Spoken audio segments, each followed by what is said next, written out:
Jana Ranjana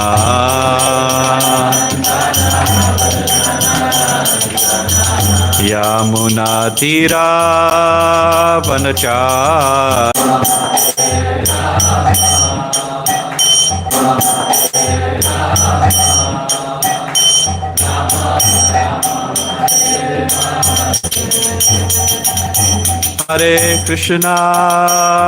Hare Krishna, Krishna Krishna, Hare Hare, Hare Rama, Rama Rama, Hare Hare.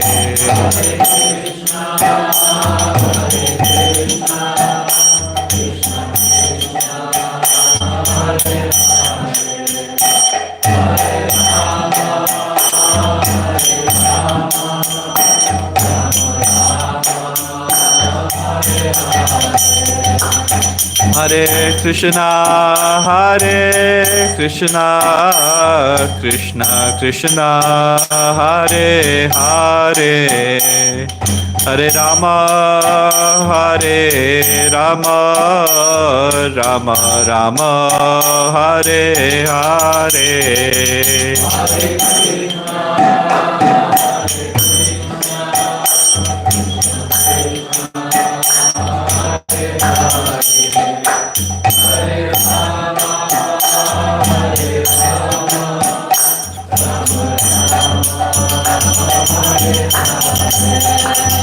Jaya Prabhupada, Prabhupada, Prabhupada, Jaya Prabhupada.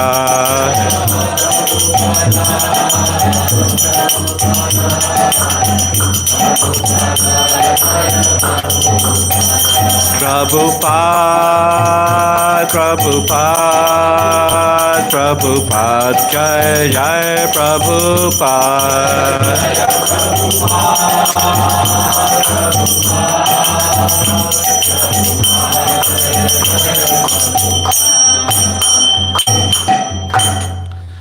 Jayam Vishnupad Paramahansa Parivrajakacarya Stotra Shata Shri Srimati Divine Grace A.C. Bhaktivedanta Swami Srila Prabhupada Ki Jayam Vishnupad Paramahansa Parivrajakacarya Stotra Shata Shri Srimad Bhakti Siddhanta Saraswati Thakur Prabhupada Ki Ananta Koti Vaishnava Vrinda Ki Namacharya Srila Haridas Thakur Ki Prem Se Kaho Sri Krishna Chaitanya Prabhu Nityananda Sri Advaita Gadadhar Shivasari Gaura Bhakta Vrinda Ki Shri Shri Radha Krishna Gopa Gopinath Sham Kund Radha Kund Giri Govardhan Ki Shri Vrindavan Mathura Dham Ki Shri Mayapur Navadvip Dham Ki Purushottam Chatra Jagannath Puri Dham Ki Ganga Mai Yamuna Mai Ki Tulsi Devi Bhakti Devi Ki Sri Harinam Sankirtan Ki Shri Shri Radha Shri Chur Gopinath Ki Shri Shri Gaur Nithai Ki Shri Shri Jagannath Baldev Subhadra Maharani Ki Shri Prabhupada Ki Samaveda Bhakta Vrinda Ki. All glories to the assembled devotees. All glories to the assembled devotees. All glories to the assembled devotees. All glories to Shishi Guru and Gauranga. All glories to Srila Prabhupada Ki Jai. Krishna Prastaya Putla Nanda Samriti Namne.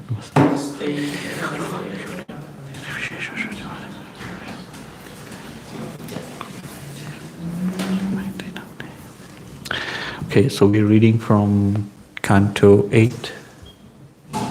Canto 8, Chapter 2, Text 33. But before we get there, we'll recite the Mangalacharan. Let's do it together. Om Namo Bhagavate Vasudevaya. Om Namo Bhagavate Vasudevaya. Om Namo Bhagavate Vasudevaya. O my Lord, all-pervading personality of Godhead, I offer my respectful obeisances unto you. Narayanam namaskrityam naram chaiva narottamam devim saraswatim vyasam tatom jayamudiraye. Before reciting Srimad Bhagavatam, which is the very means of conquest, one should offer respectful obeisances to the sacred Godhead, unto Narayana Rishi, the throne of humility, unto Saraswati, the goddess of learning, and to Srila Vyasa, the author. Nashtraeshu patreshu nityam bhagavata sevaya bhagavati uttama shloke bhaktir bhavati naishtaki. By regular attendance in classes on the Bhagavatam and by rendering of service to the pure devotees, all that is troublesome to the heart is called service unto the separation of Godhead, whose praise, which are sample songs, is established as a irrevocable fact. Om Jnana Timirandasya Jnananjana Shalakaya Chakshurunmilitam Yena Chakshurunme Namaha. Born in the darkest of ignorance, and my spiritual master opened my eyes with the torch of knowledge. I offer my respectful obeisances unto him. Perfect. Okay. So we'll read. Yas yah kaschanesho balinon ragat. Kaschanesho balinontakora prachanda vegadabhidhavato vrisham.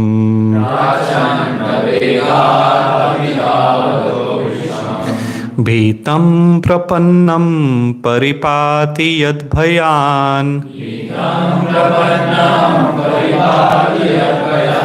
Mrityu pradhavati arnam tamimahi. Yah kaschanesho balinontako garat.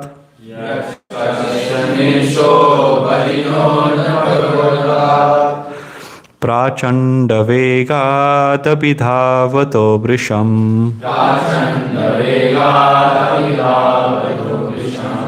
Bhitam prapannam paripati yadbhayan.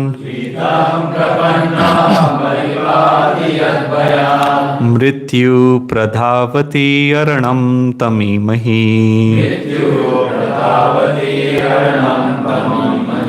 Ya kaschanesho balinontako garat.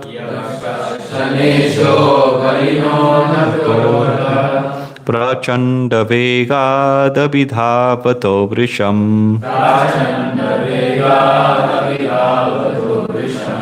Bhitam prapannam paripati yadbhayan. Mrityu pradhavati arnam tamimahi.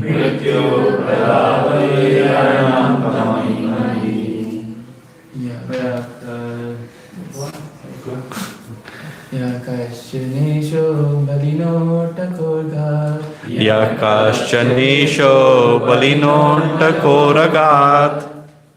Prachanda vegad abhidhavato vrisham. Prachanda vegadabhidhavato vrisham. Bhitam prapannam paripati yadbhayan. Bhitam prapannam paripati yadbhayan.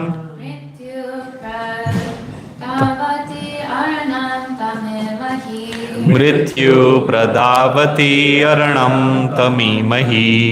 Yakaschanesho balinontako-ragat. Yakaschanesho balinontako-ragat.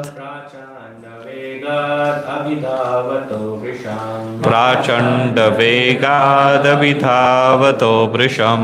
Bhitam prapannam paripati yadbhayan. Bhitam prapannam paripati yadbhayan. Mrityu pradhavati arnam tamimahi. Mrityu pradhavati arnam tamimahi. Yakaschanesho balinontako-ragat. Yakaschanesho balinontako-ragat. Abhidhavato Vrisham Prachanda Vegadabhidhavato Vrisham Vitam Prabannam Paripati Yadvaya Vitam Prapannam Paripati Yadbhayan Vatte Haranam Tamiyam Mrityu Pradhavati Aranam Tamimahi. Okay, we'll do word for word. Same format, right? Forward. We'll do it together. Yeah, sure. Okay. So 1, 2, 3. Ya, he who, the Supreme Personality of Godhead. Kaschana, someone. Isha, the Supreme Controller. Balina, very powerful. Antaka Uragat, from the great serpent of time, which brings death. Prachanda Vegat, whose force is fearful. Abhidhavata, who is chasing. Brisham, endlessly, every hour and every minute. Bhitam, one who is afraid of death. Prapannam, who is surrendered to the Supreme Personality of Godhead. Paripati, he protects. Yad Bhayat, from fear of the Lord. Mrityu, death itself. Pradhavati, runs away. Aranam, the actual shelter of everyone. Tam, onto him. Imahi, I take shelter. Translation and purport by His Divine Grace, A.C. Bhaktivedanta Swami Srila Prabhupada Ki Jai. Translation: the Supreme Personality of Godhead is certainly not known to everyone, but He is very powerful and influential. Therefore, although the serpent of eternal time, which is fearful in force, endlessly chases everyone, ready to swallow him, if one who fears the serpent seeks shelter of the Lord gives him protection. For even death runs away in fear of the Lord. I therefore surrender unto him, the great and powerful Supreme Authority, who is the actual shelter of everyone.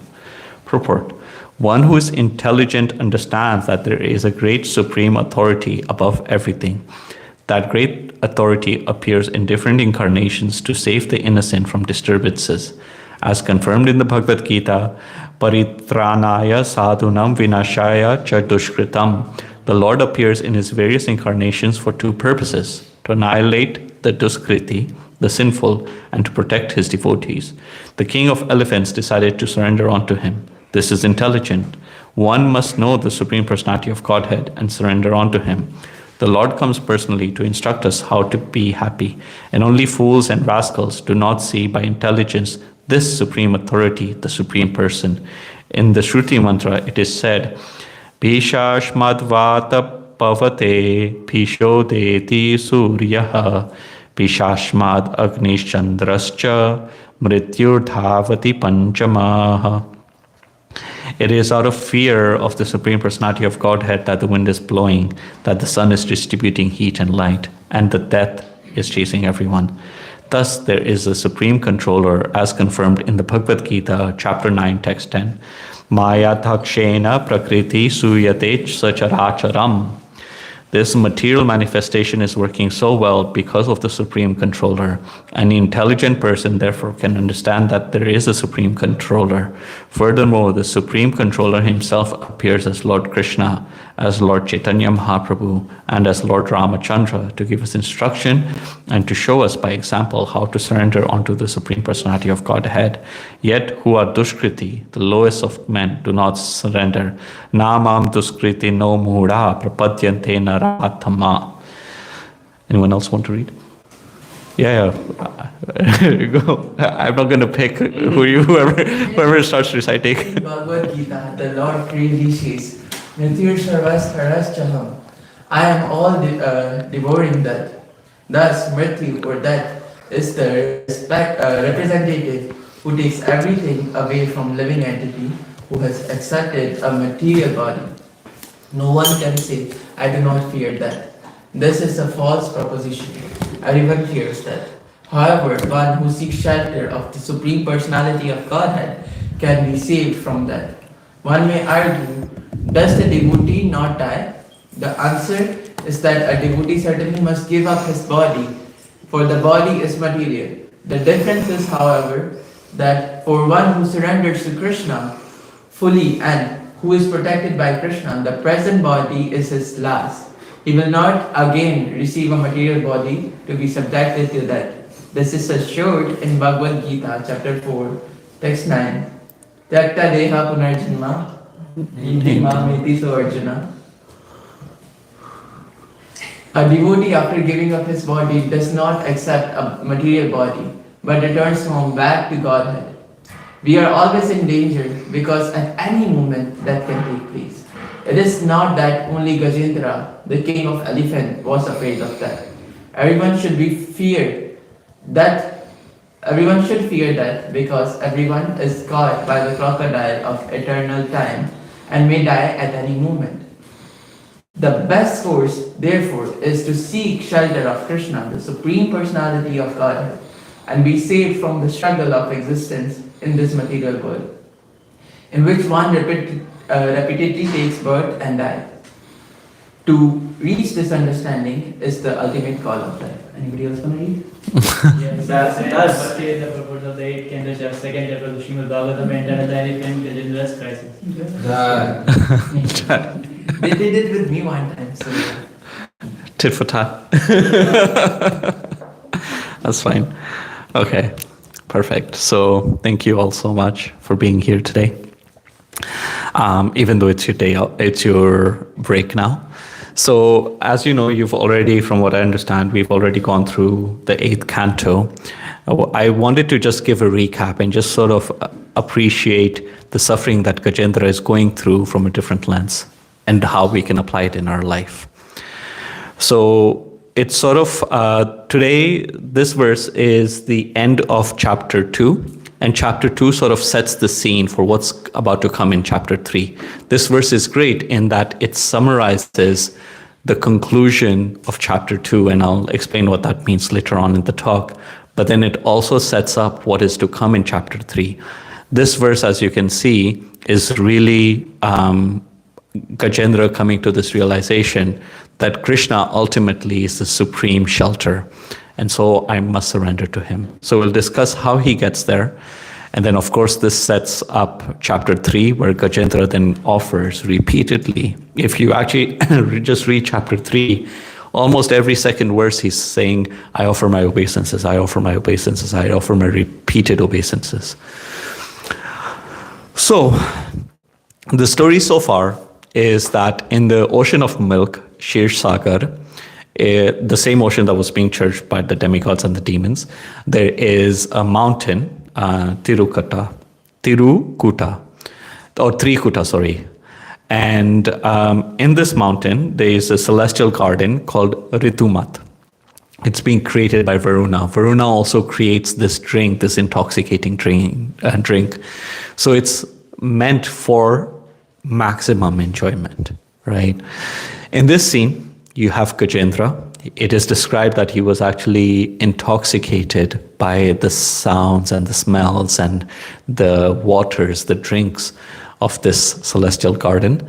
And he lived with multiple spouses, multiple wives, and children. So I want you to close your eyes and let's go to this village, right? Or it's not village, to this garden. So imagine wherever you look, it's just greenery. Lush greenery. Every pond or every sort of body of water has multiple different types of flowers, and each of those flowers, different colors, have a different scent. And they all mix in together and create this beautiful aroma that then is gracing, not just your sense of smell, but is also gracing your skin. And so you don't feel too hot, you don't feel too cold, it's perfect weather. Now, in this sort of atmosphere, you get into this lake, which is super refreshing. And just as you get into the lake, the water, it doesn't feel too cold either. It's just right. And with all, we drink rose-scented water. Imagine rose-scented water, you're taking a bath in it only. Right? This was the scene in Gajendra. Okay, now you can open your eyes. We can come back to Toronto. Right? So you just imagine this scene, like this is where you are, right? This is where Gajendra was. And what he's doing, it's described, is he takes water up his trunk and he actually showers it to his wives and his children. And they look at him with great affection. Now, for a parent, we may not so much understand because, at least from what I know, we are not parents, most of us. But for a parent, it's really, you can say, the satisfaction, happiness you get, that's one thing. But the satisfaction and happiness your children get, that multiplies your happiness by 1,000-fold. So this is Gajendra's. This is Gajendra's scene. And amidst all of this, suddenly a crocodile comes, grabs his leg, and drags him into the water and starts to, bite and chomp down on his leg. And this is interesting that in the midst of, you can say, the pinnacle of happiness or material enjoyment, immediately the situation has changed. Gajendra then fights for 1,000 years. 1,000 years he fights with this crocodile. Sometimes we feel, or at least I feel, that such situations also happen in our life. Everything can be going perfectly well. Everything can be going as per our wishes, our demands, our plans, and immediately your alarm rings and you have to get up to reality, right? Or something or the other happens where all of that is reversed. It can be something as simple as, and I'll share my example, right? Or not simple, but we may pray for a certain position, a certain sort of condition of life, and when we get that, we're in the beginning we're happy, but as that experience drags on, we see all the other new stressors, the other reversals that come. And we think, and sometimes it even happens when we're performing bhakti, when we're performing Krishna consciousness.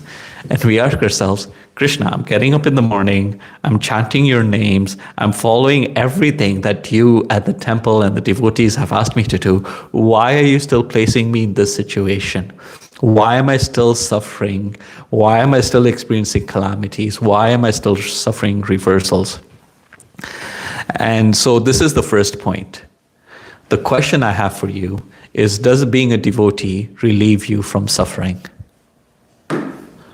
No? No. Why not? Then what's the point of being a devotee? It equips you with whatever is needed to go through that suffering. Yeah. Actually grow through that suffering. Go through that suffering, exactly. Right? So we see this point even in the lives of Srila Prabhupada and Bhaktisiddhanta Saraswati. Srila Prabhupada suffered multiple heart attacks on his way to America.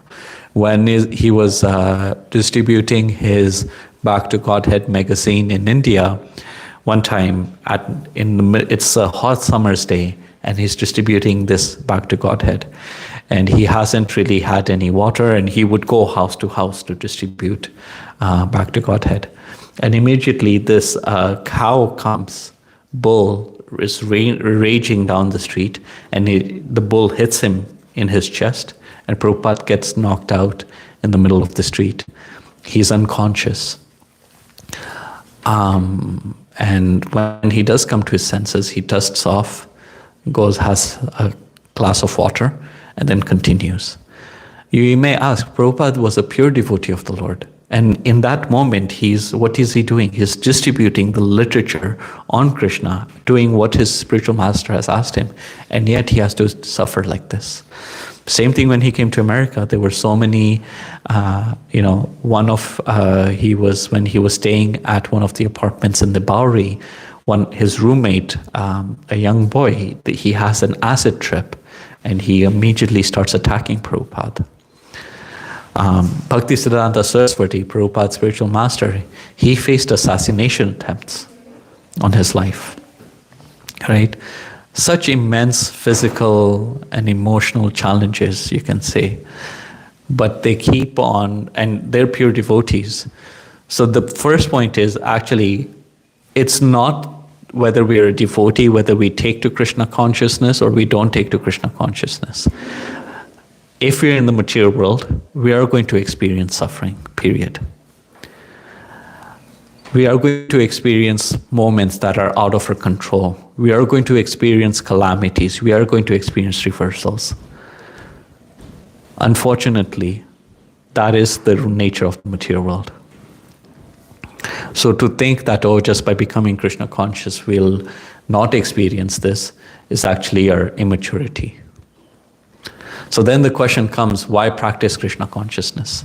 The whole point is that we are seeking pleasure, we are seeking happiness. And if by becoming a devotee, that's not going to get us, that's not going to stop the suffering, then why become a devotee to begin with, right?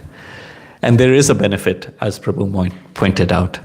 The benefit to becoming a devotee in the context of suffering is that even amidst all the suffering, all the tribulations, all the trials, a devotee's internal mood is not affected. Rather, it can actually act as a catalyst to take even greater shelter of the Lord. Right? We know, again, there's a book, I'll Build You a Temple by Giriraj Swami. In that we see how the trials and tribulations, and not just Prabhupada, but all his disciples and devotees at the time faced when they're establishing the ISKCON Juhu temple. If you want, you take some time to read it. But you see how much they had to suffer for that. And despite all of those tribulations, what did Prabhupada say after the entire episode was over? Does anyone know? Yeah. It was a good fight. It was a good. It with a smile, like as if, you know, like if there's a competition, if there's a sport, if there's a race, you say like, oh, that was a good race, that was a good challenge, like this, he says, right? So the benefit of being a devotee is that although it does not shield us from suffering in this material world, it does give us the perspective, the understanding by which we can actually grow through that suffering, or at least tolerate that suffering, right? Now, let's understand why this happens. So, just to recap, the points I've made so far is point number one. Being a devotee in the material world does not mean no suffering. It still means suffering. However, the benefit is you get to process that suffering in a very different way. Why does this happen? Why are devotees able to not be affected internally when externally their circumstances are not ideal? Whereas some of us, I hope I'm not the only one, even though we are practicing Krishna consciousness, why do some of us still feel that internal shift, that internal, you can say, negativity when things around us don't manifest in the way we want them to? So we'll understand that right now. So when things don't go our way, what are some questions that come to our mind? Anyone? Yes. Am I doing something wrong? Am I doing something wrong? Okay. What I'm designing is kind of self-gratification or not. Yeah. What am I doing? Yeah. Why me? Why me only? Huh? Yes, Prabhu, you're going to say. Since Prabhu mentioned, what am I doing wrong? So I learned it from my mentors. What's the lesson? Okay, that's a higher level. We are exploring the first questions that come. I'll tell you right now, what's the lesson, at least for me, comes after 2-3 days. Immediately, what is the question that comes to our mind? Why me? This again? Yeah. Why God, why? Why God? Krishna, why? Right?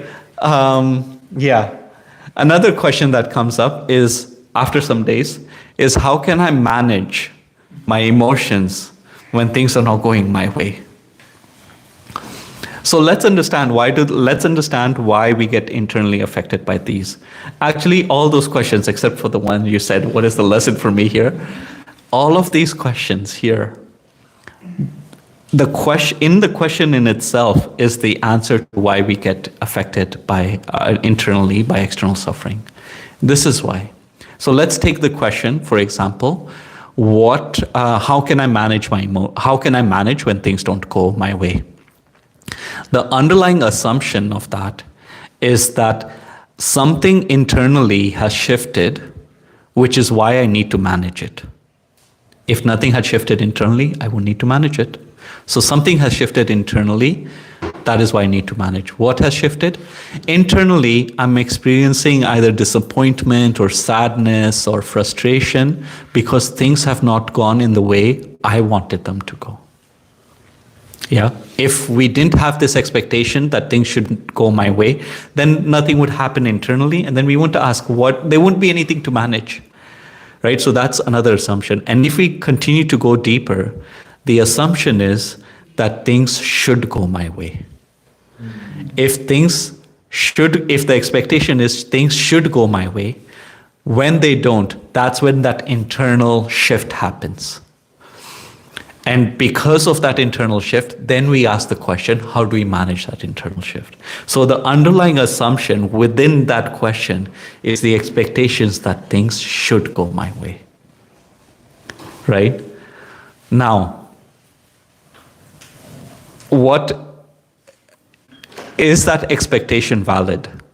That things should go our way? What are your thoughts? Yes. We want, we try, it doesn't come, it doesn't go our way, and then we give acceptance. It's like, yes, we are protecting us, and somewhere help comes from, the right perspective. Yeah. To you. But you can't control those things. You can't, right? So in basically what you're saying is the expectation that things should go our way is invalid. Yeah. And yet we have this subtly. Now, you have to understand the way illusion or Maya works. She's not going to outright say and come to your mind that you're the controller, you're the enjoyer, you're the proprietor. She's not going to make such an obvious stand. But subtly, that thinking is always there. As I said, it's within am I doing something wrong? The assumption is that if I do everything right, then things should go my way. Right? So if I'm doing something wrong, okay, whatever I'm doing, things are not going my way. That must mean, am I doing something wrong? But because if I did something right, everything right, then things should be going my way. That expectation is still there, that things should be going my way. Very subtly, that false identity that we are the Ishvara is there in a very subtle, hidden way. What is most dangerous? One of the most dangerous things we can have, or that can come into our life, is an associate or a friend or a personality who disguises themselves as our friend, but actually is our enemy. What happens is when in the beginning of our Krishna consciousness, our anarthas, our undesirables are very obvious. They're external. We like to eat certain things, external. We like to, watch certain things, external. We have some bad habits, not getting up on time, whatever, external. But as we progress in Krishna consciousness, those undesirables become internal. The higher, the more progress we make, the more subtle our anarthas become. And so this is a very subtle anartha that, a neophyte devotees, including myself, that we have, is this expectation that things should go my way. Right? Let's look at the example of Prabhupada. Even Prabhupada, being a Supreme Personality of God and being a servant of the Supreme Personality of Godhead, pure devotee of the Lord, what was his... he established ISKCON, he initiated so many disciples, there were so many devotees, and during his time only, so many devotees left. Right? Now, Prabhupada sometimes, it hurt him, not hurt him that they left, but it hurt him that, there goes another individual who may not use this human birth to its fullest extent. So out of compassion. Other times, what did he say? He told his disciples, don't be surprised by who leaves, be surprised by who stays. Right? And the third time, and there's another time where he would write to the devotee or the disciple who's left, and who's looking to come back, he would write letters that don't be discouraged because you left. Continue. Just because you have chanted Krishna's name sincerely, Krishna will save you at the end, right? These characteristics are characteristics of someone who has accepted that things are not under my control. I will do what I can, but ultimately it's Krishna's will, right? So that's the second point. So the first point was that we are, by suffering is inherently experienced by all living entities in this material world, whether they're devotees or non-devotees.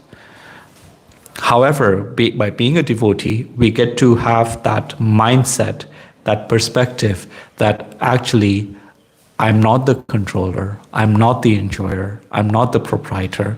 And because I'm none of these things, then if things do go outside of my control, if things do happen that are, if calamities, suffering, reversals, if they do come, it's fine. Why? Because I'm not the controller anyway. So this is Krishna's doing. He must have a plan. I'm just here to serve him. So internally, we don't get upset. We just keep on going. So that's the mind shift that needs to happen. The mind shift that needs to happen needs to go from, oh, if I'm doing everything right, if I'm doing everything I need to do, then the expectation is things will go my way. That perspective is what needs to be changed. The perspective needs to be changed to actually, I'm at Krishna's mercy. Whatever he wants, that is what will transpire, and I'm fully okay. I'm fully surrendered to his plan. How do we get there? How do we make this perspective shift? Any ideas? Any recommendations? Yes, Prabhu. When we read about the pastimes, where like Gajendra and other devotees, there's a pastime of Kuntima and Yes. on small miseries, and Yes. happens with us as well. When there's a difficult time, it brings us more closer to Krishna because there's nowhere else shelter. It's like, just bring me some peace. And when we read about Krishna, it just makes us feel like we just can do the things based on our free will, but we cannot control the results of it. Yes. Like the results are completely in his hands. So let's believe in karma. Karmane sadhikaraste mafaleshu kadachana. Finish? Yeah. Okay. So what, as Antariksh Prabhu said, is that yes, what I want to discuss for the last little bit of the class is how do we move from being attached to this idea that we are the controllers to actually becoming attached to our real identity. So this is the false identity that we are the controllers, to our real identity that we are actually the servant of the ultimate controller. And as Prabhu mentioned, paradoxically, suffering, calamities, reversals can be the catalysts that help us achieve this transformation. There is a philosopher, Carl Jung. He noted that, I'm just going to read off here, immense hardships become bearable when we see meaning or purpose behind them. If we perceive suffering as a means to move and the purport behind that is basically if we perceive suffering as an opportunity to move closer to Krishna, then that gives meaning, that gives some sort of purpose to the calamities and the reversals that we're experiencing. And that makes it a little bit more tolerable, right? In fact, if we consider that, oh, this event, this suffering will allow me to develop my relationship with Krishna even more, and we understand how by developing our relationship with Krishna, that is the ultimate saving grace, then we can actually get to that level of Kunti Maharani, right? Where she says, Vipada Shantuta Shashvat Tatra Tatra Jagat Guru Bhavato Darshanam Yatsyad Apurnar Bhava Darshanam. Right? I wish all those calamities would happen again and again so that we could see you, Krishna, again and again. For seeing you means that we will no longer see repeated births and deaths. right? Let's explore this more deeply. Let's think about a time when we prayed most seriously. What was going through our life? Yeah. Sorry, final exam. Suffering. That is the epitome of suffering. For an Indian student, that is the epitome of suffering. I was about to go for Gaura Arati, and now that was my first Gaura Arati on Sunday. He said, everyone is looking at me. I was like, Krishna, Right? So we pray the most, sincerely, when stuff is going, when things are going bad in our life. Right? You look at the example of Gajendra today. Gajendra, he didn't pray when the crocodile first bit him. He didn't pray at that time. He fought the crocodile for 1,000 years. Even in those 1,000 years, he's not praying to Krishna. It's only when he's at the brink of death, when he knows he's going to lose, that's when he prays to Krishna. Right? So similarly, Uttara in the Mahabharata and even in the Bhagavatam, when does she call to Krishna? When does she run to Krishna? Now, before we even get there, she could have, let's think about it. What was the context? The Brahmastra has been released by Ashwatthama, directed towards her womb to kill Maharaj Parikshit. Who else in that battlefield could control the Brahmastra? Arjun. He is still present, right? And he actually neutralized the Brahmastra before that. This is the second one he has released. So Arjuna has done it before. He knows she doesn't run to him.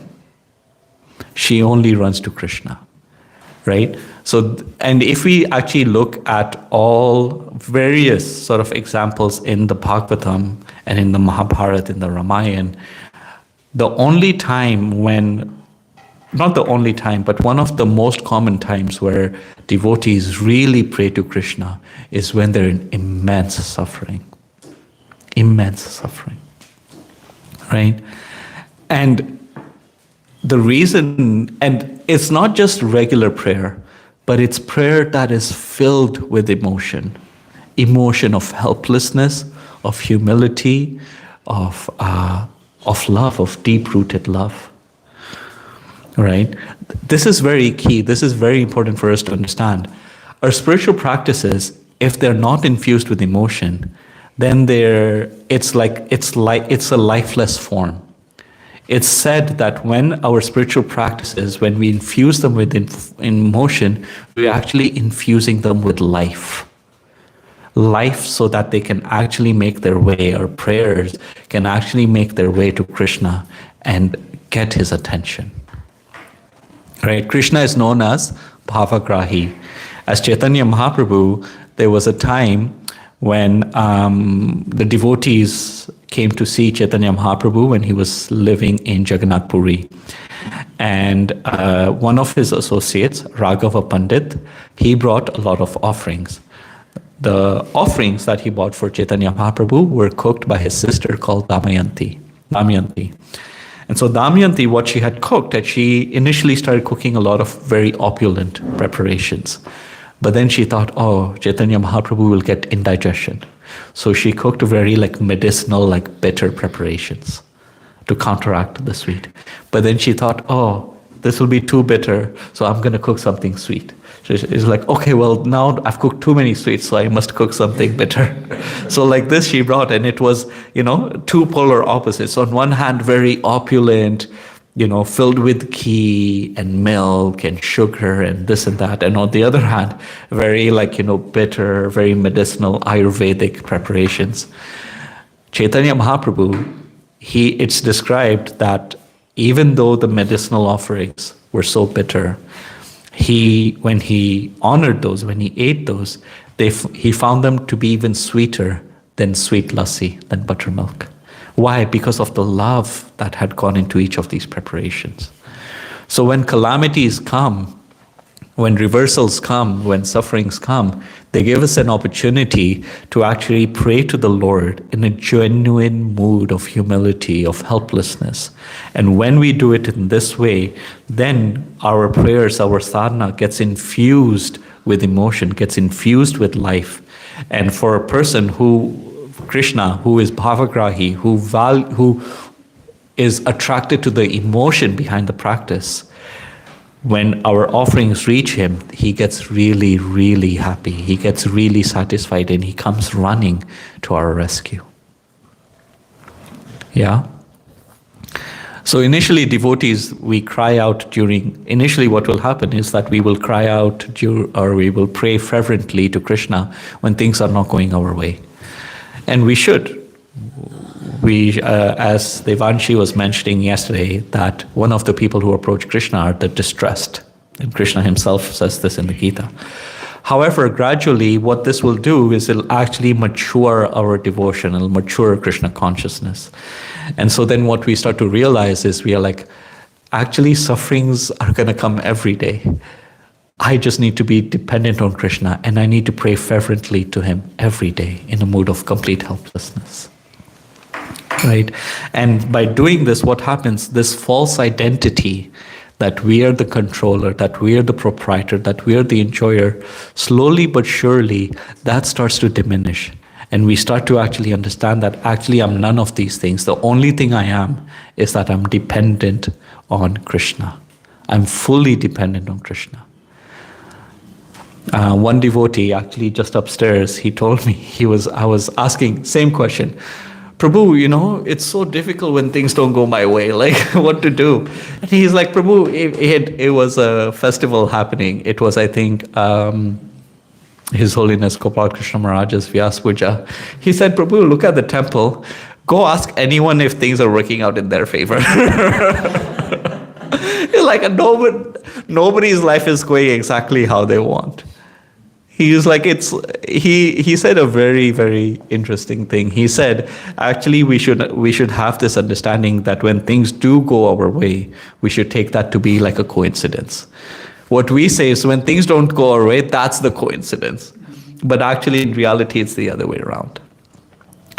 So the final point of this verse, and this is where the final point comes, is that we see Gajendra.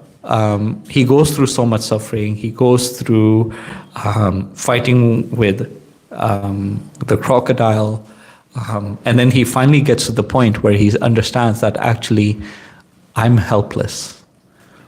I'm completely dependent. Dependent on who? Krishna, who is very powerful and influential.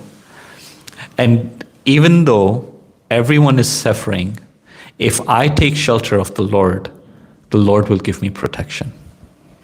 And so, based on that, I fully surrender to the Lord, the great Supreme Personality, who is actually the actual shelter of everyone. Right? But then how does he get here? He gets here through intense suffering, right, for 1,000 years to get him to the brink of death. Then he gets this realization. Now, we may not have that luxury that even at the time of death, we can think like a Gajendra and be like, actually, my time has come. I need to surrender to Krishna. Who knows where our mind will be.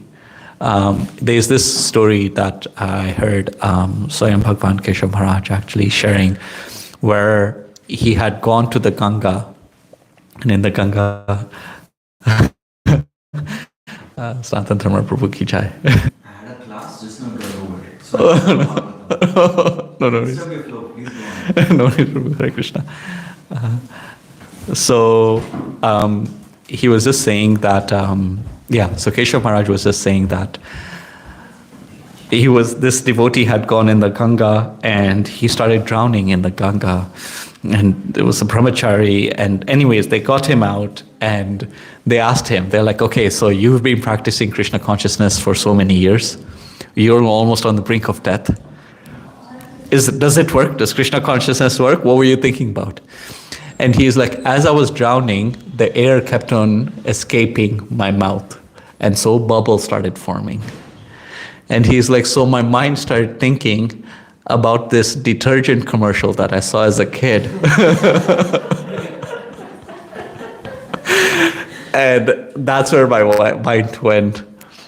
And it was such a stark reality that, something so small like that can just take our mind completely in a different direction when our mind needs to stay focused.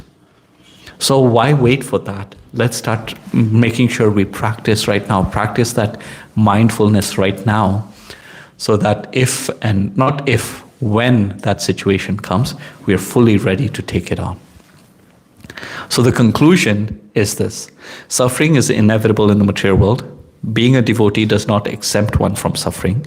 Even pure devotees like Srila Prabhupada, Bhaktisiddhanta Saraswati Thakur experience significant external calamities in their life. However, when you do become a devotee, it allows you to understand your real identity. Sorry, go ahead. Like when Ezra was the king of the elephant. Yeah. So he had more knowledge about he was more of than Krishna's blessings. He gave to everyone knowledge and everything. Why he wanted Krishna to be the blessings of Krishna? Sorry, so? Ezra was king of the elephants. Yeah. He had knowledge of everything. No, he was the king of elephants, but he was not God conscious actively. He only became God conscious, and he became fully surrendered to Krishna upon that incident, even though he was the king. Yeah. So anyways, as I was saying, so that's the first point. Second point is, becoming a devotee, though, it allows you to understand your real identity, which is that you're the servitor of the ultimate controller, the ultimate enjoyer, the ultimate proprietor, Krishna. You are not that, but you're the servant of someone like that. And this then allows you to manage your external sufferings without allowing them to disrupt your internal mood. Because you understand internally, whatever is happening, yes, it's not meant to satisfy, or things are not supposed to go the way I planned them. Things are supposed to go how Krishna plans them. I'm just here to satisfy and serve his will. The way we move towards this is that we actually recognize that sufferings or reversals in our life, they're purposeful. And it allows us to develop genuine humility, surrender, helplessness, and deeper connection to Krishna. And by doing this, then we start to actually shed our false identity and assume our real identity. We start to give up the idea that we are independent and things should go my way, and rather we start to surrender to Krishna's will and understand that this is Krishna's plan. To leave us with that, I'm going to give you a practical tip that you can do this, a very practical tip that we can all apply in our day-to-day life, multiple times in a day. Okay. One practical tip that we can do is just by becoming very mindful of our practices, of our spiritual practices. And one specific example is the word namaha. We use it so many times, right? When we start off, what do we say?